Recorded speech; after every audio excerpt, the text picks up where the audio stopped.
Russian expert Vladimir Osechkin said that Putin fears most of all a repeat of the raid similar to the one organized by Prigozhin in 2023.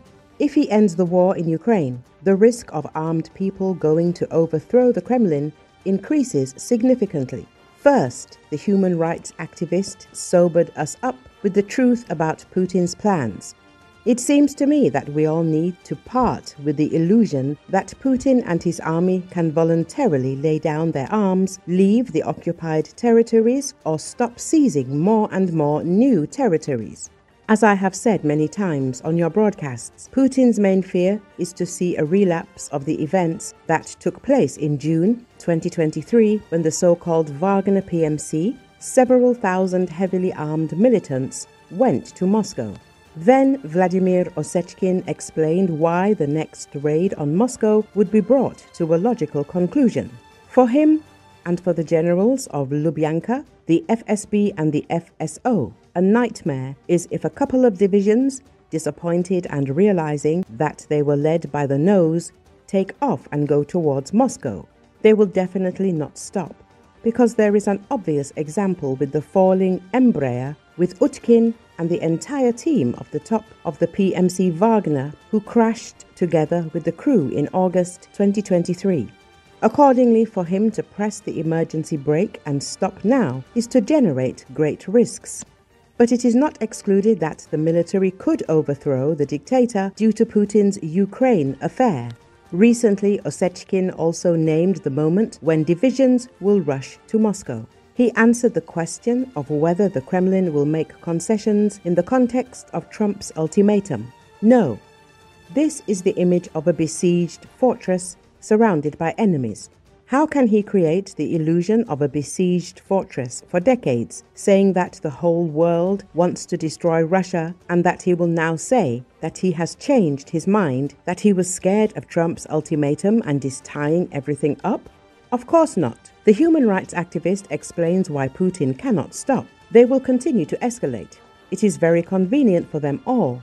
Putin has built a system of which he himself has now become a hostage. He has no freedom of choice and freedom to get out of this situation, because otherwise, if he makes sudden moves, then a group not like the Wagner PMC, several thousand people, most of them mercenaries, half of them prisoners, will go on the march. Divisions will rush in. This is what they are afraid of, and this is what the FSB will definitely not be able to cope with.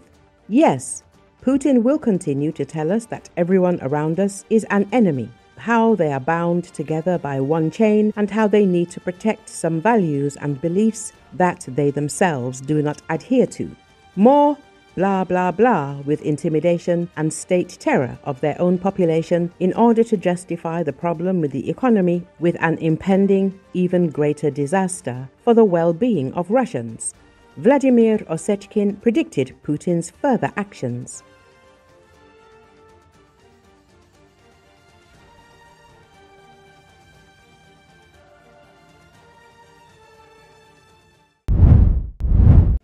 The U.S. began officially levying higher taxes on imports from dozens of countries Thursday, causing uncertainty.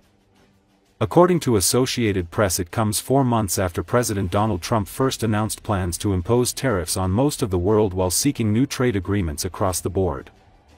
The White House said that starting just after midnight, goods from over 60 countries and the European Union would face tariff rates of 10% or higher. Products from the European Union, Japan and South Korea will be taxed at 15%, while imports from Taiwan, Vietnam and Bangladesh will be taxed at 20%.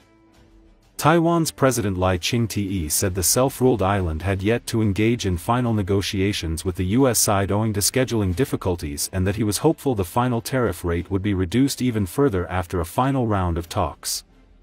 The Trump administration lowered its tariff for Taiwan to 20% from the originally proposed 32%.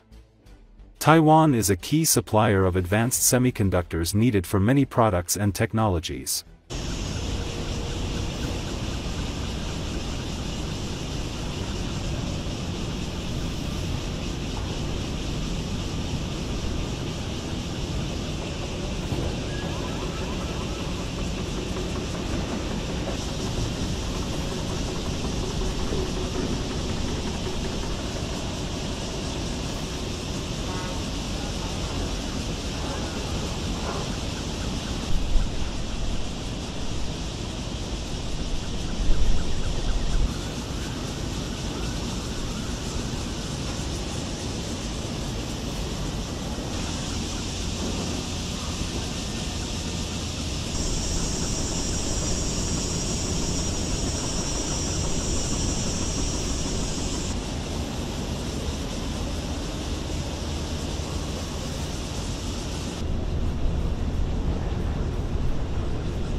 A fast-moving wildfire in a Mediterranean region of France near the Spanish border has left one person dead, several others injured, and was still spreading Wednesday after damaging a swath of land as big as Paris overnight, authorities said. According to Associated Press, about 1,800 firefighters were fighting the blaze, which broke out Tuesday afternoon in the village of Ribot in the Aude region, a rural, wooded area that is also home to wineries. The wildfire remained very active on Wednesday and weather conditions were unfavorable, the local administration said in a statement. One person died in their home and 9 others were injured, including 7 firefighters, and at least one person was missing, the statement said. It said the fire had spread for over 12,000 hectares of land, which represents a surface larger than the size of the French capital. That makes it the biggest wildfire in France so far this summer. Residents and tourists were requested to remain confined to their homes unless an evacuation order is given by firefighters. 2 campsites have been evacuated out of precaution. French Prime Minister François Bayrou is expected on site on Wednesday afternoon, his office said. Last month, a wildfire that reached the southern city port of Marseille, France's second-largest city, left around 300 people injured. Southern Europe has seen multiple large fires this summer. Scientists warn that climate change is exacerbating the frequency and intensity of heat and dryness, making the region more vulnerable to wildfires. Europe is the world's fastest-warming continent, with temperatures increasing at twice the speed of the global average since the 1980s, according to the European Union's Copernicus Climate Change Service.